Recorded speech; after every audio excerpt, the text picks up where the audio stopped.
So this is my 31st rental car, and it's a 2017 Kia Sportage. Before we get started, I feel like I have to admit something. I've driven Kias in the past, and generally I've hated them. But the Sportage was actually a really pleasant surprise. If you're not familiar with the Sportage, this is a 5-seat SUV that retails for about $23,000. And it's done really well with the critics. Edmunds.com gave it 4.6 out of 5, and Cars.com gave it 4.9 out of 5. And I'm going to fall right in line step with both of those because I think this is a pretty fantastic little SUV. Not only is it pretty decent looking and it drives really well, but it gets pretty good gas mileage. 15 miles per gallon in the city and 30 on the highway. The Sportage also has a very nice, clean, and crisp looking interior full of some great features. And some nice big comfortable seats, including the 3 in the back, which I found to be actually pretty large with plenty of legroom and pretty comfortable overall. So rather than do an exhaustive review of this car, I'm just going to touch on my 4 favorite features about the Kia Sportage. So let's jump into it. Number 1 is the enormous and really useful back storage space on this vehicle. Seriously, for a car this size, the amount of space you get back here is enormous. So big that I geeked out a little bit and I pulled out my tape measure. So from the back of the back seat all the way to where the trunk actually closes, it's a full 3 feet, which is pretty big. And width-wise, from wheel well to wheel well, you get a full 40.5 inches of space, which is huge. And then if you collapse the back seats, which was surprisingly really easy to do, you just have to pull up on this little lever right here, you get even more storage space. So I broke out my tape measure for this one too, and I tried to be pretty conservative with how I measured it, but you get a full 72 inches of storage, which I think is pretty incredible.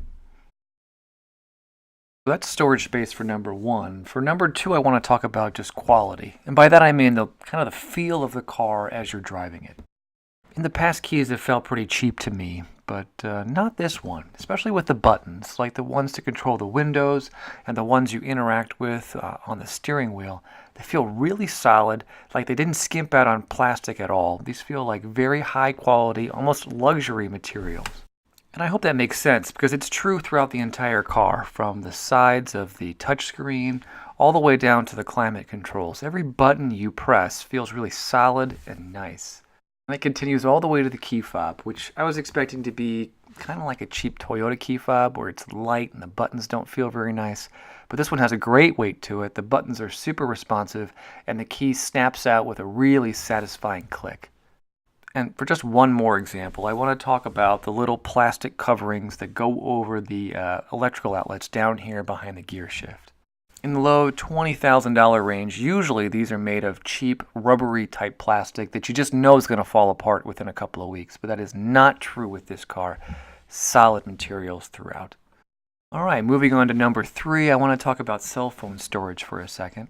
A lot of the cars I rent, I just can't find a good place to stick my phone while I'm driving. So I was really pleasantly surprised to see that Kia has multiple places for you to keep your phone. My favorite spot was right here behind the gear shift. Just a perfect size for my phone and made it really easy to access while I was driving. So a second place behind the gear shift right here. It's a little too small for my phone, but I think it would fit perfectly for some of the smaller cell phones out there. And then finally, in front of the gear shift and directly underneath the center console, there's a third place to keep your phone that's also right next to the USB, audio in, and power ports.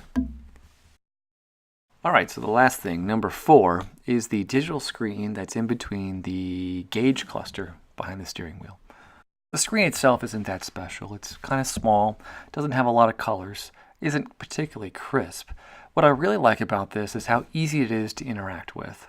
Here's just a super quick example. Using the buttons on the steering wheel, you navigate to the door setting, and then down here you can turn on and off the horn feedback, so when you press the lock button, whether or not it's going to beep or not, with just a simple press of a button.